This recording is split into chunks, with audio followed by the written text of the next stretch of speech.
महादेव बच्चों, आज का वीडियो बहुत छोटा है और एक ही डेरिवेशन को लेकर है। जैसे मैंने प्रॉमिस किया था कि इस वीडियो में हम बात करेंगे कि ये कौन है, ये कौन है और इसके इस एपेक्स पर एक चार्ज क्यों रखा है। इस चार्ज की वजह से इसके बेस से कितना इलेक्ट्रिक फ्लक्स पास आउट होगा, इसी रिजल्ट को हमें फाइंड आउट करना है। और जो पैरामीटर्स गिवन हैं वो ये हैं कि इस कोण का ये जो अपेक्स एंगल है, इसका आधा हिस्सा दे दिया गया है अल्फा। तो इस बेस से जो फ्लक्स पास आउट होता है उसका रिजल्ट आता है phi equals q upon 2 epsilon naught. मैं फिर से ले दे रहा हूँ, phi equals q upon 2 epsilon naught 1 minus cos alpha, ये रिजल्ट आता है। तो इस बेस से, इस चार्ज की वजह से जो एपेक्स पर रखा है, इस कोन के बेस से इतना फ्लक्स पास आउट होता है। इस रिजल्ट को हमें फाइंड आउट करना है। इस रिजल्ट को फाइंड आउट करने के दो तरीके हैं, कम से कम दो तरीके हैं। एक तरीके के लिए मैंने ये फिगर बनाया है, दूसरा भी एक मेथड है। दोनों से हम देखेंगे कि सेम रिजल्ट हम कैसे फाइंड आउट कर सकते हैं। तो देखो, इस रिजल्ट के लिए जो ये हमने मेथड अडॉप्ट किया है, उसके पीछे बेसिक लॉजिक क्या है। हमने ये माना था पिछले वीडियो में कि अगर कोई सिमेट्रिकल, अगर कोई बॉडी ऐसी है कि चार्ज की पोजीशन बॉडी के सरफेस से सिमेट्रिकल है, जैसे स्फीयर है, तो स्फीयर के हर पॉइंट की डिस्टेंस इस चार्ज से रेडियस के बराबर है। केवल उस केस में दो बातें होंगी कि चूंकि ये क्लोज फिगर है, तो इससे पास आउट होने वाला टोटल फ्लक्स हो जाएगा Q upon epsilon not, Gauss through को यूज करेंगे। और इसके किसी खास एरिया से, अगर ये एरिया इस पूरे स्फीयर के एरिया का 1/4 है, तो फ्लक्स भी इस फ्लक्स का 1/4 हो जाएगा। यानी कि मैंने ये रिजल्ट बताया था कि अगर चार्ज की पोजीशन गिवन गॉसियस सरफेस से सिमेट्रिकल है, यानी कि अगर ये चार्ज किसी क्यूब के सेंटर पर होता, तो क्यूब के पूरे क्यूब से जो फ्लक्स गुजरता वो इतना गुजरता, उसके एक वाल से जो उस पूरे क्यूब का 1/6 पार्ट है, जो फ्लक्स गुजरता वो उसका 6वां भाग होता। इस लॉजिक को लेकर ही हम ये डेरिवेशन हमें करना है। और भी तरीके हैं इस बात को कहने के, लेकिन एक तरीका ये भी है। तो देखो, हम लॉजिक क्या लेंगे, अप्रोच क्या लेंगे, उसके लिए मैंने डायग्राम बनाया है। लेकिन इस डायग्राम पर पहुंचने के पहले थोड़ा सा यहाँ समझेंगे कि मान लो यही कोण था, ये कोण था और यहाँ चार्ज था। हम ऐसे इमेजिन कर सकते हैं कि अगर कोण की स्लैंट हाइट को, जिसे मैं यहाँ आर कह रहा हूँ, रेडियस एज्यूम करके अगर हम एक स्फीयर बनाएं, एक ऐसे स्फीयर बनाएं, थोड़ा अच्छा नहीं बना और मैं अच्छा बना रहा हूँ, या मैं स्फीयर बनाकर बता रहा हूँ।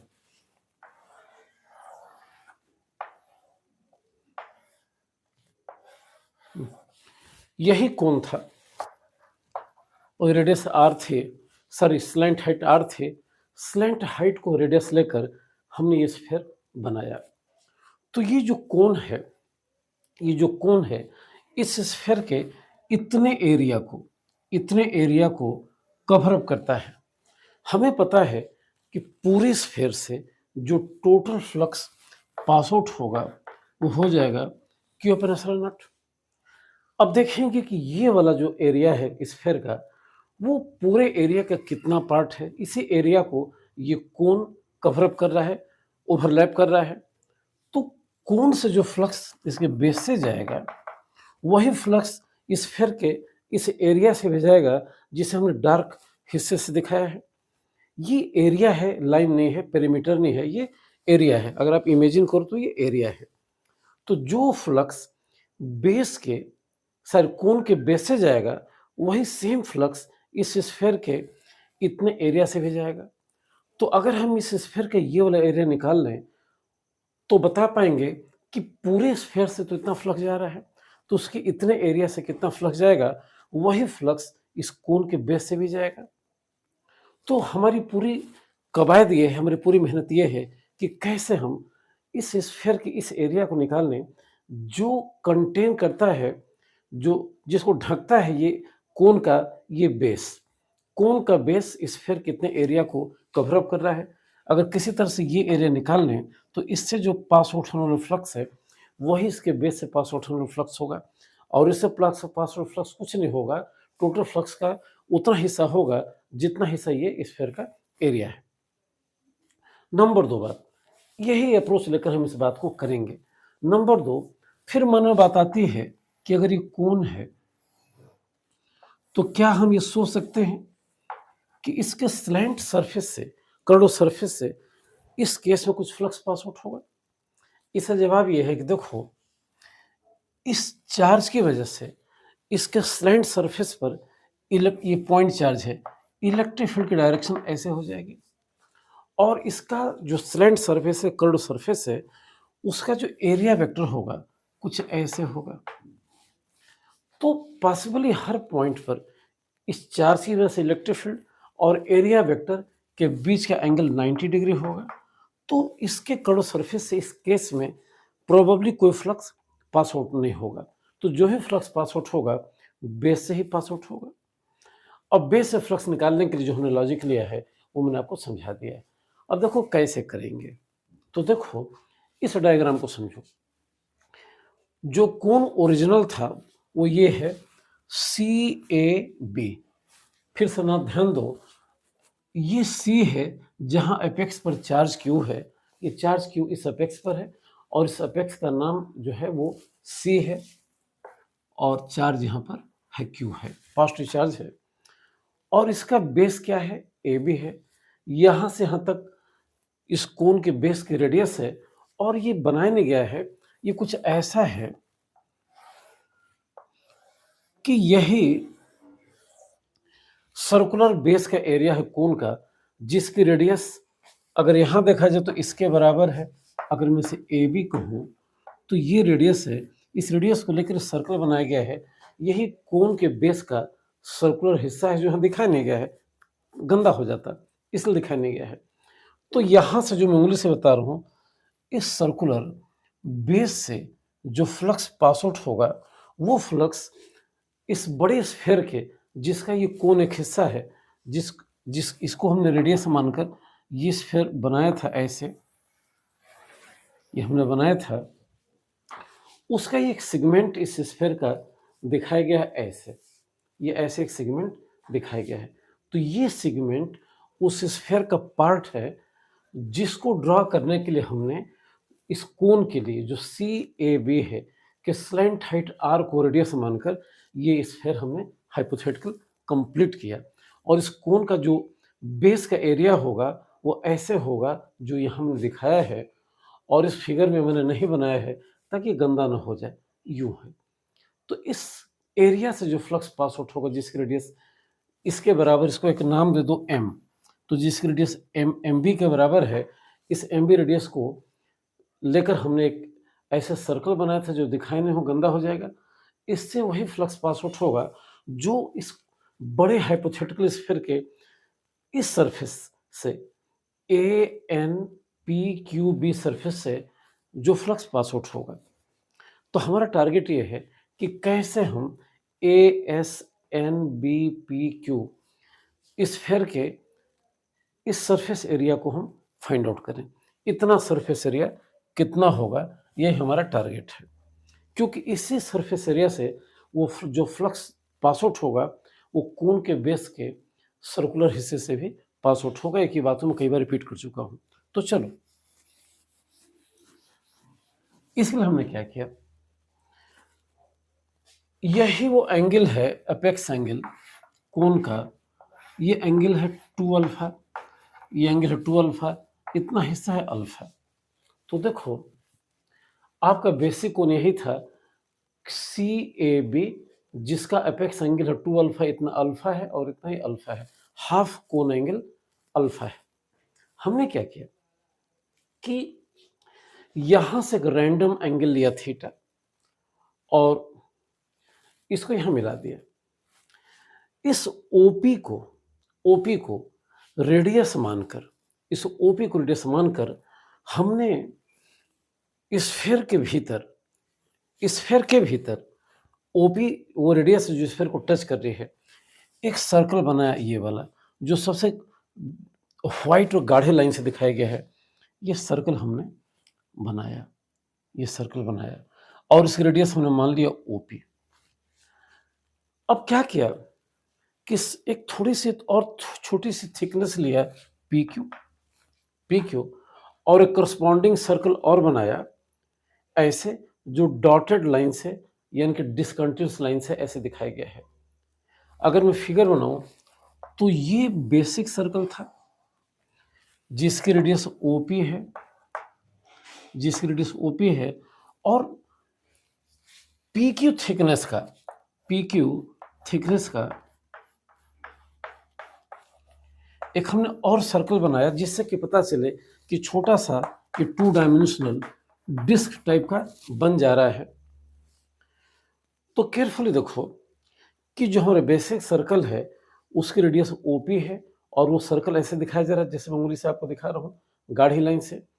और हमने क्या किया कि जरा सा और आगे पी क्यू थिकनेस लेकर एक करस्पॉन्डिंग सर्कल और बनाया डॉटेड लाइन से। तो ये जो दिख रहा है एक 2 डायमेंशनल फिगर है, जस्ट लाइक डिस्क है, जिसकी विड्थ पी क्यू के बराबर है। ये जो एरिया है ये छोटा सा स्फेयर का एरिया है, छोटा सा स्फेयर का। ये स्फेयर ऐसे था, ये यू बनाया गया है, ये ऐसे बनाया गया है। तो ये जो एरिया है स्फेयर का छोटा सा एरिया है, एक डिश टाइप का इस हिस्सा बना है जिसकी विड्थ कितनी है, पी क्यू है। और पी क्यू विड्थ कहाँ टच कर रही है, कहाँ का हिस्सा है, ये स्फेयर का हिस्सा है। तो हम क्या करेंगे कि इस छोटे से डिस्क नुमा एरिया को निकालेंगे जो स्फेयर का एरिया है, और इसे पूरे इतने हिस्से के लिए इंटीग्रेट करेंगे तो पता चल जाएगा कि A S N P Q B हिस्से का जो सरफेस एरिया स्फेयर का होगा वो कितना होगा। तो देखो इसी बात को मैंने यहां पर बताया है। तो कैसे करेंगे, देखो सी एन, ये जो लाइन है ये कोन के नॉर्मल यूजुअल एक्सिस से होकर जा रही है।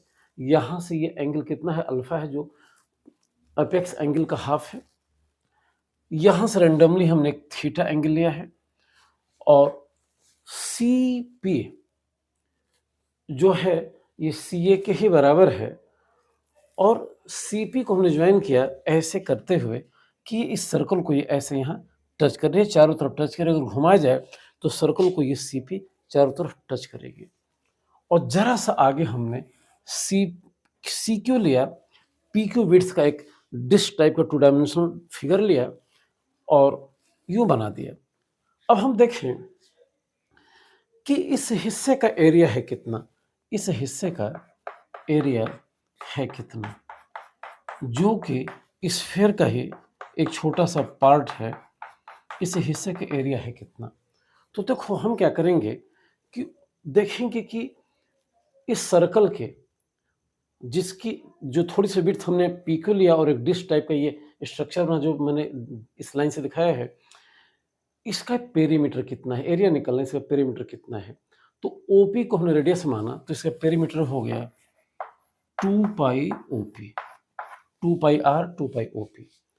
अब इस विड्थ का एरिया निकालने के लिए, जो डिश टाइप की छोटी सी विड्थ है, इसका एरिया निकालने के लिए हमने थिकनेस पी क्यू से मल्टीप्लाई किया। तो थिकनेस पी क्यू से मल्टीप्लाई किया तो ये छोटा सा एरिया चला आया, इस छोटे से स्ट्रिप का, जो कि स्फेयर का एक पार्ट है। स्फेयर के किस हिस्से का पार्ट है, जो हिस्सा कोन से सराउंडेड है, यानी कि A S N P Q B का एक छोटा सा ये एरिया है। हम क्या करेंगे, जरा इसे गिवन टर्म में लिखें। तो 2 पाई को 2 पाई लिख दिया बेटा। अब जरा देखो इस ट्रायंगल में, किस ट्रायंगल में, सी ओ और पी में, सी ओ पी में, अच्छा ओ पी को हमने लिख दिया है आर। देखो ओपी को क्या लिख दिया है आर, और पी क्यू को हमने लिख दिया है डी आर। देखो यहाँ लिखा हमने ओपी को आर, ओपी को लिख दिया आर, और पी क्यू को थोड़ा सा ऊंचाई पर है तो लिख दिया डी आर। तो ये हो गया 2 पाई आर डी आर, ये लिख दिया भाई। अब देखो यही आर है, स्मॉल आर है। इस ट्रायंगल को देखो, इस ट्रायंगल को देखो, इस ट्रायंगल में सीओ बेस है, ओपी परपेंडिकुलर है, और सी पे हाइपोटेन्यूज है। अगर हम इसका साइन थीटा लें,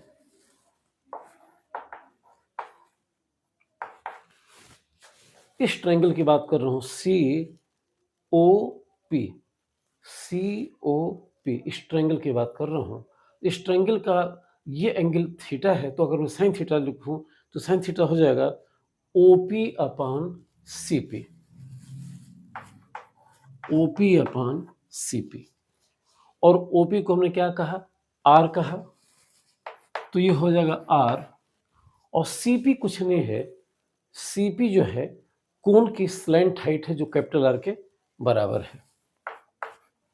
तो यहां से आर मिल गया, स्मॉल आर मिल गया, आर साइन थीटा।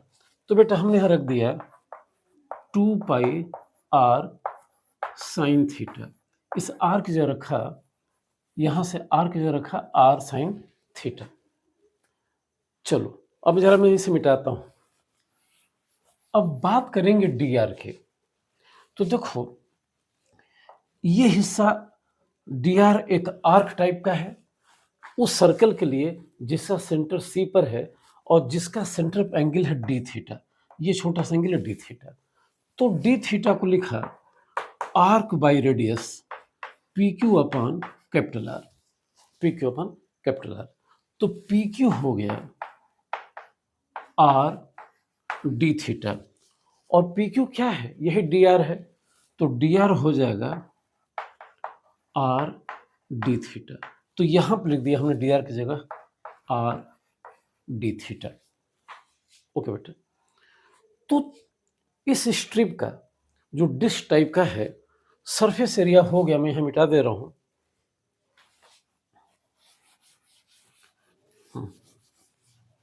इसे सिंप्लीफाई कर रहा हूं, तो सरफेस एरिया हो जाएगा 2 pi r r r square, 2 pi r square sine theta d theta.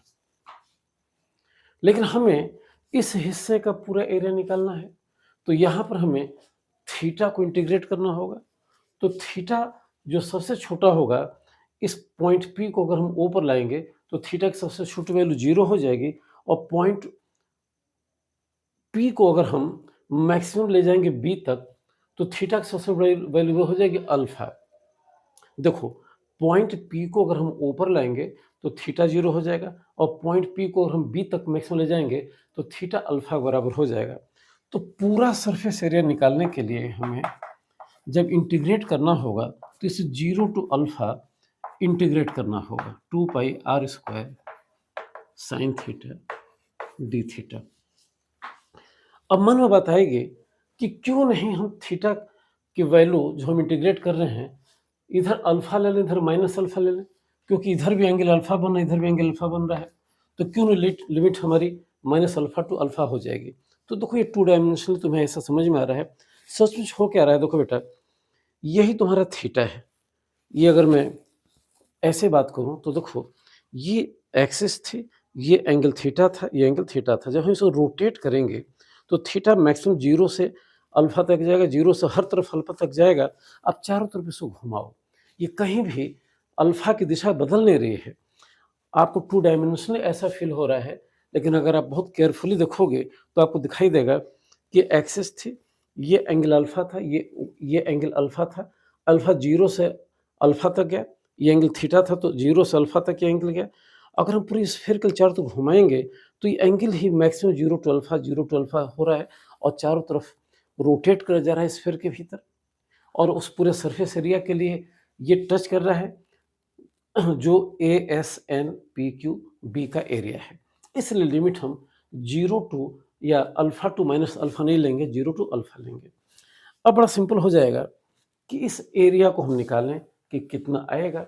तो देखो इसमें 2 पाई आर स्क्वायर कांस्टेंट है, बाहर ले लो, तो 2 पाई आर स्क्वायर बाहर चलाया, integration 0 to alpha sine theta d theta होगा। साइन थीटा का इंटीग्रेशन हो जाएगा माइनस कॉस थीटा, वो माइनस में बाहर ले रहा हूँ, तो minus 2 pi r square cos theta, ये होता था माइनस कॉस थीटा, वो माइनस हमने यहाँ बाहर ले लिया। अब लिमिट रख देंगे अल्फा 0, लिमिट रख दे अल्फा 0। तो अब जरा मैं मिटा दूं और देखो कि ये हो जाएगा माइनस 2 पाई आर स्क्वायर, और यहां रख दिया cos alpha minus cos 0, cos alpha minus cos 0। Cos 0 1 होता है, कास अल्फा को कास अल्फा रहने दिया, तो हो जाएगा minus 2 pi r square cos alpha minus 1, cos 0 1 होता है। ये माइनस हम भीतर ले जाएंगे तो सीधे हो जाएगा 2 pi r square 1 minus cos alpha. तो कुल मिलाकर कोण का बेस ये है। जो फ्लक्स इस बेस से पास आउट होगा, जो सर्कुलर बेस है, वही फ्लक्स स्फीयर के इस एरिया से पास आउट होगा, जो एरिया हमने भी यहां निकाला है। अब बड़ा सिंपल है, अब मैं इसे मिटा दे रहा हूं। अब ये बड़ा सिंपल है ये कहना कि उस कोण के बेस से कितना फ्लक्स पास आउट होगा। उसका जवाब है जितना फ्लक्स स्फीयर के सरफेस एरिया से पास आउट होगा। तो स्फीयर का जो पूरा एरिया होता है 4 पाई आर स्क्वायर, तुम लॉजिक देंगे कि 4 पाई स्क्वायर से जो फ्लक्स पास आउट होगा वो क्यू अपन एप्सिलॉन नॉट हो जाएगा। गॉस थ्योरम का यूज करेंगे तो देखेंगे किस एरिया से कितना फ्लक्स पास आउट होगा। तो यूनिटरी मेथड से कहेंगे कि यूनिट एरिया से जो फ्लक्स पास आउट होगा वो हो जाएगा q 4 pi r square epsilon naught. इसलिए इतने एरिया से कितना फ्लक्स पास आउट होगा, तो उसके लिए हम क्या करेंगे, इससे मल्टीप्लाई करेंगे तो हो जाएगा q 4 pi r square epsilon naught into 2 pi r square 1 minus cos alpha. अब देखो बेटा ये आर स्क्वायर से आर स्क्वायर कट जाएगा, 4 पाई से 2 पाई, 2 पाई से 4 पाई कट जाएगा, तो सीधे जो चलाएगा ये चलाएगा Q upon 2 epsilon, Q upon 2 epsilon not, और यहाँ 1 माइनस कॉस अल्फा। ये रिजल्ट हो गया। तो ये समझ में शायद आया होगा कि कैसे हमने निकाला कि कोण के बेस से इतना फ्लक्स पास आउट होगा गॉस थ्योरम का यूज करके। अब देखो इसी रिजल्ट को हम अनदर वे भी फाइंड आउट कर सकते हैं, उसको भी जानना चाहिए। लेकिन उसको जानने के पहले उस पर जो क्वेश्चंस आते हैं एक सूडो तरीके से दूसरे वे से, वो इसी का रिवोल्यूशन है। कैसे? जैसे कभी कोई पूछते हैं कि ये डिस्क है, थोड़ा अच्छा नहीं बनाया, ये डिस्क है, डिस्क की मान लो रेडियस r है, और डिस्क के सेंटर से x पोजीशन पर कोई चार्ज q है, तो इस चार्ज की वजह से इस डिस्क से कितना इलेक्ट्रिक फ्लक्स पास आउट होगा। तो हम क्या करते हैं कि एक हमने ऐसे बना दिया, हमने ऐसे बना दिया और कहा कि जो हम ऐसा करेंगे तो हमने एक हाइपोथेटिकल कोण बना दिया, और कोण के इस स्लैंट एरिया से तो फ्लक्स 0 हो जाएगा। तो ये जो डिस्क है इस कोण का बेस हो गया। अगर ये एंगल हम निकाल लें किस तरीके से, तो जाहिर सी बात है कि यहाँ भी आंसर वही आएगा कि इससे कितना फ्लक्स पास आउट होगा। तो रिजल्ट तो ऐसे हो जाएगा कि phi equals q upon 2 epsilon naught 1 minus cos alpha. लेकिन मान लो कि गिवन टर्म अल्फा नहीं है, गिवन टर्म ये डिस्टेंस है एक्सिस से जहाँ चार्ज रखा है और ये रेडियस दे दिया गया है। तो बड़ा सिंपल सी बात है, ये एक्स है आर है, ये हो जाएगा x square plus r square का रूट पाइथागोरस थ्योरम से।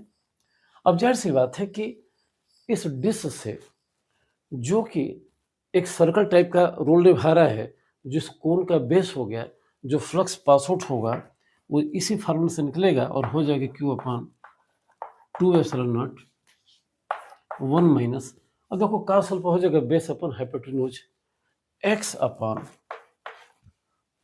R square plus x square का रूट, ये हो जाएगा।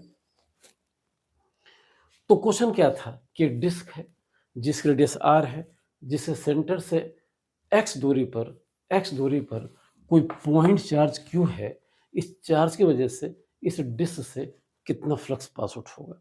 तो हमने कहा कि इमेजिन किया कि डिस्क है, तो डिस्क 2 डायमेंशनल फिगर है, लेकिन हमने एक सर्कल की तरह ट्रीट किया इसको और मान लिया कि एक हाइपोथेटिकल कोन है जिसके अपेक्स एंगल का हाफ अल्फा है और ये डिस्क कुछ नहीं है, उस कोन का बेस है, और अभी कोन के बेस से फ्लक्स हमने इस फार्मूले से निकाला, फिर निकाल दिया। बस अल्फा गिवन नहीं था तो अल्फा को हमने गिवन टर्म आर और एक्स में कन्वर्ट किया। इस रिजल्ट को हम डायरेक्ट दूसरे तरीके से भी ला सकते हैं, डिटेलिंग करके। ये तो फार्मूले से हो गया, हम चाहें तो इसको बेसिकली एनालाइज करके भी ला सकते हैं। अब हम उसी तरह बढ़ रहे हैं, इस अप्रोच को भी देखो, ये भी जरूरी है। तो देखो कैसे करेंगे, जरा समझो। मान लो बेटा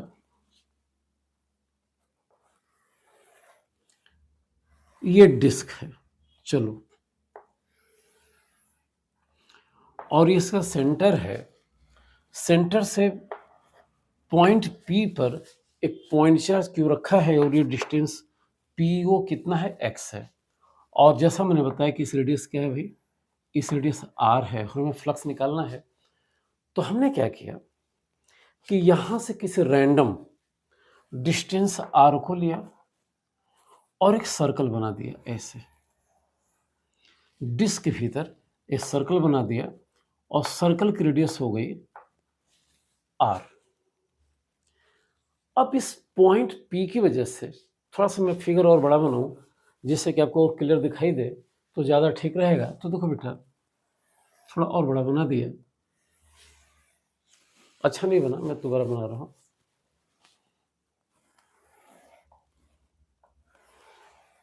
ये डिस्क है,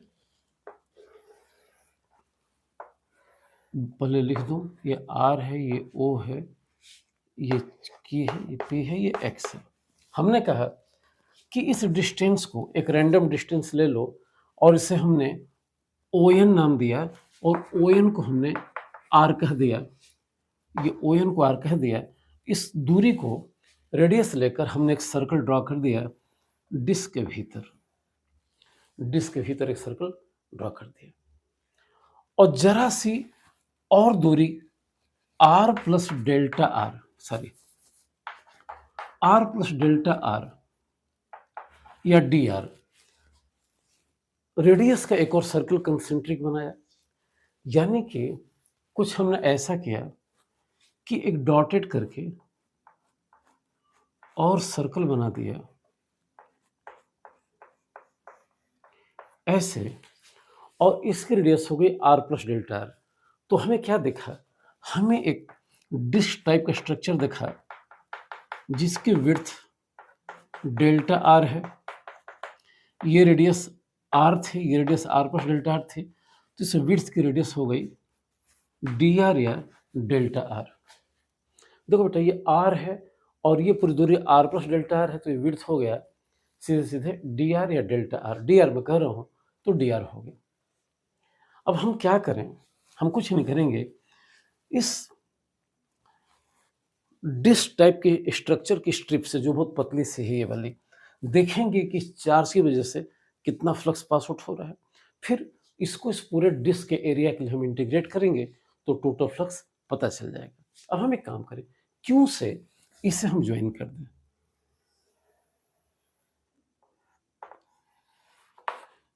क्यू से इसे ज्वाइन कर दें तो ये बात पता चली कि चार्ज की वजह से इस डिस्टेंस को कुछ नाम दे दो, ये तो स्मॉल आर है, ये आर को ही स्मॉल आर को बात की है, ये स्मॉल आर है।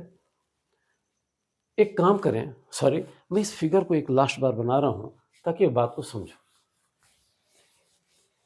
मैं संतुष्ट नहीं हूं इस डायग्राम से।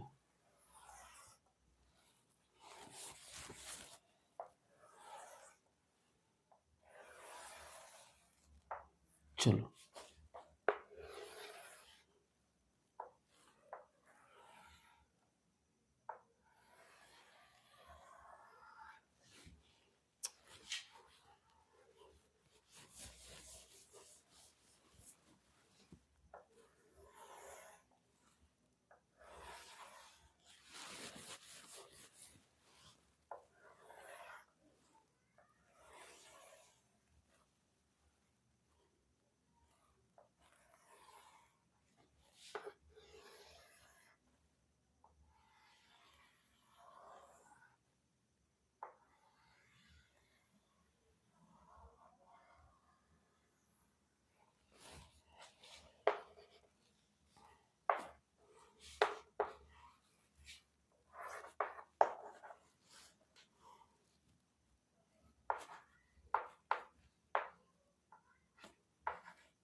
ओके बेटा, थोड़ा डायग्राम को लेकर दिक्कत थी, मैं आखिरी बार इसको समझा रहा हूं। ये बेसिक डिस्क है, ये ओरिजिनल डिस्क है, ये ओरिजिनल डिस्क है बड़ी वाली, जिसकी रेडियस ओ से लेकर यहाँ तक है, जिसे मैं एक नाम दे दे रहा हूँ ओ एन, और ओ एन इसकी रेडियस है और इसकी वैल्यू कैपिटल आर है। इससे सेंटर से पॉइंट पी पर एक्स डिस्टेंस पर एक पॉइंट चार्ज क्यू है। हम इस चार्ज की वजह से इस पूरे डिस्क से टोटल फ्लक्स फाइंड आउट करना था। हमने क्या किया कि इसके सेंटर से कंसेंट्रिकली आर डिस्टेंस पर एक आर रेडियस लेकर एक सर्कल बनाया, और एक डी आर थिकनेस का एक डी आर डिस्टेंस और लेकर r plus d r distance लेकर दूसरा कंसेंट्रिक सर्कल बनाया। तो हमें ये एक डिस्क लाइक स्ट्रिप मिल गई। इस स्ट्रिप की जो थिकनेस है, इस स्ट्रिप की थिकनेस डी आर हो गई। यानी कि अगर मैं एक नाम दूं, इसे मैं ओ एस कहूं और इसे मैं ओ टी कहूं, तो ओ एस आर के बराबर है और O T r plus d r के बराबर है। तो एस टी यानी कि जो थिकनेस है वो डी आर के बराबर है। यानी कि हमें स्ट्रिप लाइक स्ट्रक्चर मिला जिससे थिकनेस कितनी है, डी आर है। अब ध्यान दो, हम देखें कि इस पॉइंट चार्ज की वजह से इस डिस्क के किसी पॉइंट पर, जो डिस्क क्या है, एक छोटी सी स्ट्रिप है जिसकी थिकनेस डी आर है, इलेक्ट्रिक फील्ड कितनी होगी। तो देखो, इलेक्ट्रिक फील्ड निकालने का तरीका ये है कि चाहे पॉइंट एस पर इलेक्ट्रिक फील्ड निकालो या पॉइंट टी पर इलेक्ट्रिक फील्ड निकालो, रफली हम उसके वैल्यू को सेम मानते हैं, क्योंकि जो एस टी जो डी आर है वेरी स्मॉल डिस्टेंस है। तो कन्वेंशनली हम इसकी वजह से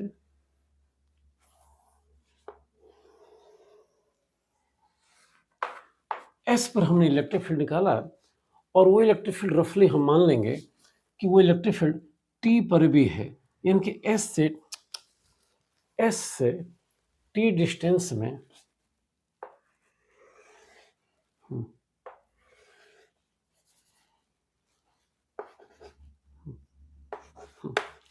यानी कि यहां से लेकर यहां तक, चाहे यहां तक, ये फील्ड चेंज नहीं हो रही है। तो ये इलेक्ट्रिक फील्ड की डायरेक्शन हो गई इस पॉइंट चार्ज की वजह से पॉइंट एस पर, और इलेक्ट्रिक फील्ड रफली हमने एस टू टी से मान लिया है। ओके, इस एंगल को हमने थीटा एज्यूम किया, इस एंगल को हमने थीटा एज्यूम किया। अब जरा ध्यान दो, ये जो छोटी सी स्ट्रिप है इसका एक एरिया वेक्टर होगा। मैंने बताया था एरिया वेक्टर एरिया के नॉर्मल और आउटवर्ड होता है। तो ये डिस्क ऐसे है, देखने में ये डिस्क ऐसे है, तो इसे एरिया वेक्टर ऐसे होगा। यानी कि अगर इसे मैं एरिया वेक्टर कहूं इस छोटी सी स्ट्रिप का, तो ये एरिया वेक्टर इस स्ट्रिप के नॉर्मल है। तो अगर ये एंगल थीटा है तो ये एंगल भी थीटा हो जाएगा। अब देखें कि इस छोटे से स्ट्रिप से यहाँ इस पॉइंट पी पर कितना फ्लक्स पास आउट हो रहा है, जिसके एरिया वेक्टर हमने क्या माना है, डी ए माना है। तो छोटा सा फ्लक्स हो जाएगा d phi equals E dot d A. अब देखो ई और डी ए के बीच एंगल थीटा है, तो छोटा सा फ्लक्स हो जाएगा E d A cos theta. E क्या है, पॉइंट चार्ज क्यू की वजह से पॉइंट एस या टी पर जो मानो इलेक्ट्रिक फील्ड है। तो आप जानते हो ये बड़ा सिंपल होता है, इलेक्ट्रिक फील्ड का फार्मूला हो जाएगा 1/4πε0 क्यू बाई इस डिस्टेंस का स्क्वायर पीटी का स्क्वायर। पीटी कुछ नहीं है, अगर आप देखो इसको मैंने पीओ को एक्स कहा था, ओएस को हमने आर कहा, चलो हम पीएस को एक नाम दे दें। क्या नाम दे दें, चलो पीएस को नाम दे दिया जेड, तो पीएस को नाम दे दिया जेड, तो हो जाएगा जेड स्क्वायर। और जहां तक इसके एरिया की बात है, एरिया कैसे निकालेंगे, देखो ये 2πr है और ये थिकनेस कितनी है, डेल्टा आर है, तो एरिया हो गया 2πr dr, या डेल्टा आर की बात है, और हो गया कॉस थीटा। तो हमने इस पॉइंट चार्ज की वजह से इस छोटे से स्ट्रिप से, जो डिस्क का एक बहुत पतला सा हिस्सा है, हमने इतना फ्लक्स निकाल लिया है। अब टोटल फ्लक्स निकालने के लिए इसी एक्सप्रेशन का हम इंटीग्रेशन करेंगे और कुछ नहीं करेंगे। देखो ये कितना होता है, तो ध्यान दो कि हमने लिखा 1/4πε0, ये लिख दिया। अब देखो ये 2π है, 4π है, तो नीचे 2 चला है, थोड़ा छोटा करते चलते हैं। तो देखो बेटा, यहाँ ये 2π है, ये 4π है, तो नीचे हो जाएगा 2, तो Q/2ε0 और जेड स्क्वायर, हाँ, और हो गया R D R cos theta, चलो अब इतने हिस्से को हमें इंटीग्रेट करना है। मैं इसे मिटा रहा हूं, आप इतना नोट कर लो तो मैं मिटा दूंगा, उम्मीद है नोट कर लोगे। अब जरा ध्यान दो, इसका इंटीग्रेशन कैसे करेंगे। इस डी फाई को मैं अगेन लिख दे रहा हूं Q/2ε0 Z square R D R cos theta, और हमें इसका इंटीग्रेशन करना है। ध्यान दो, मैं इसे थोड़ा मिटा दूं, इसकी जरूरत नहीं है। ध्यान दो, हम चाहेंगे कि इन सभी को एंगल के फॉर्म में हम राइट डाउन करें। तो जैसा हमने कहा था कि डिस्क ये जो है एक तरह से एक हाइपोथेटिकल कोन का बेस है, और ये कोन का जो हाफ एंगल है, जैसे मैं इसको बना रहा हूँ, यही एंगल अल्फा है। आगे भी बनाता तो ये अल्फा ही दिखता, जो मैंने जानबूझकर मिटा दिया, उसकी जरूरत थी नहीं तो मिटा दिया। तो कुल मिलाकर हम क्या करेंगे कि इन सारे को एंगल के फॉर्म में हम रिड्यूस करेंगे। ये ज़्यादा इजी तरीका है। तो ज़रा ध्यान दो, मैं इसे फिर मिटा दे रहा हूँ। देखो, अगर देखोगे tan थीटा, देखो tan थीटा तो हो जाएगा परपेंडिकुलर बाई बेस, ये हो जाएगा r/x। तो यहां से बेटा r मिल गया, x tan थीटा, तो यहां हम r के रख देंगे x tan थीटा। ओके, अब जब हम एक काम करें, यहां से dr भी निकाल लें। जब r निकल गया तो dr निकल जाएगा, तो dr हो जाएगा x sec square theta d theta. इसको डिफ्रेंशिएट कर दिया, r को थीटा के रिस्पेक्ट डिफ्रेंशिएट कर दिया, तो dr अपॉन डी थीटा होगा, तो x sec square theta d theta. x constant है इसलिए इसका डिफ्रेंशिएशन नहीं होगा। तो देखो हमें मिल गया dr मिल गया x sec square theta d theta. तो हमें दो बातें मिल गई, हमें एक तो r भी मिल गया, r मिल गया एंगल के फॉर्म में, और dr मिल गया भी एंगल के फॉर्म में। अब बचता है z। जेड भी वेरिएबल है, यही जेड है। तो देखो इस ट्रायंगल को जरा दोबारा देखो, इसका हमने कॉस थीटा लिया, तो देखो बेटा कॉस थीटा लेंगे तो कॉस थीटा हो जाएगा बेस में हाइपोटेन्यूज, यानी कि एक्स बाई जेड। तो यहां से जेड चला आया एक्स अपान कॉस थीटा। ओके, तो हमने अल्टीमेटली क्या किया, हमने अल्टीमेटली ये किया कि तीनों को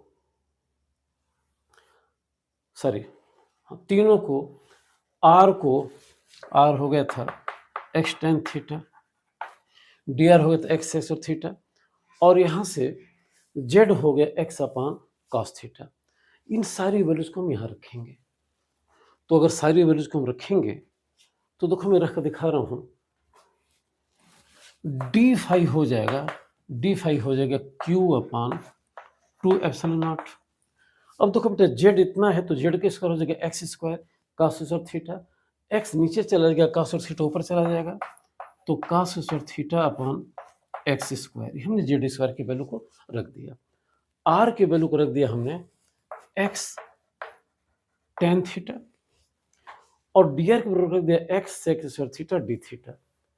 तो डी आर की वैल्यू हो गई x sec square theta d theta, और एक था कॉस थीटा, ये था कॉस थीटा। तो थोड़ा लंबा हो गया लेकिन हुआ ऐसे ही। अब जरा केयरफुली देखो, ये एक्स एक्स एक्स स्क्वायर हो जाएगा, इससे कैंसिल आउट हो जाएगा। तो मैं दोबारा लिख दे रहा हूं, डी फाइव हो गया बेटा क्यू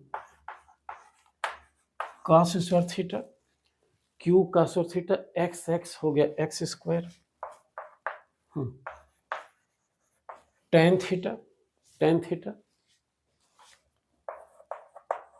सेक square theta d theta cos theta upon 2 epsilon naught x square. अब देखो बेटा ये इससे कैंसिल आउट हो गया, कॉस और थीटा से सेक और थीटा कैंसिल आउट हो जाएगा, अल्टीमेटली बचा Q upon 2 epsilon not tan theta d theta cos theta. मैं लिख दे रहा हूं, तो नीचे बचा Q upon 2 epsilon not, Q upon 2 epsilon not tan theta cos theta d theta, इतना बचा। मैं इसे भी मिटा रहा हूं,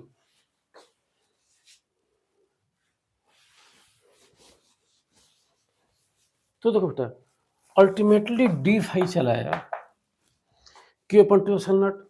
अब देखो टेन थीटा को लिखेंगे sine theta upon cos theta, cos cut जाएगा तो ये चला आएगा Q upon 2 epsilon not sign theta d theta,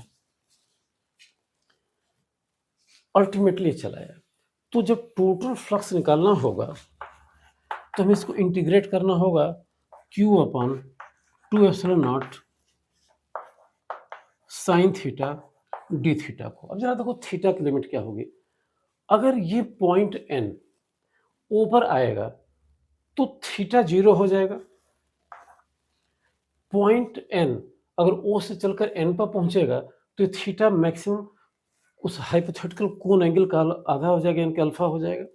तो हमने लिख दिया अल्फा। तो कुल मिलाकर अब ये हमने इंटीग्रेशन कर दिया, तो जो टोटल फ्लक्स आया फाई, इसमें से क्यू अपॉन 2 एप्सिलॉन नॉट बाहर ले लो, इंटीग्रेशन हो जाएगा 0 to alpha sine theta d theta. Sine theta का इंटीग्रेशन हो जाएगा माइनस कॉस थीटा, वो माइनस मैं यहाँ बाहर ले रहा हूँ, -2 अपॉन 2 एप्सिलॉन नॉट, और ये हो जाएगा कॉस थीटा, लिमिट लिया अल्फा 0, ये हो जाएगा -q upon 2 epsilon not cos alpha into cos 0। Cos 0 1 होता है और यहाँ 1 लिखेंगे, माइनस भीतर ले जाएंगे तो टोटल फ्लक्स हो जाएगा phi equals q upon 2 epsilon naught 1 minus cos alpha. यानी कि यहां भी इस लॉजिक से भी किया तो बात वही आई। यानी कि जो मैं कहना चाह रहा हूं जरा समझो कि अगर कोई ये कहे कि ये कोण है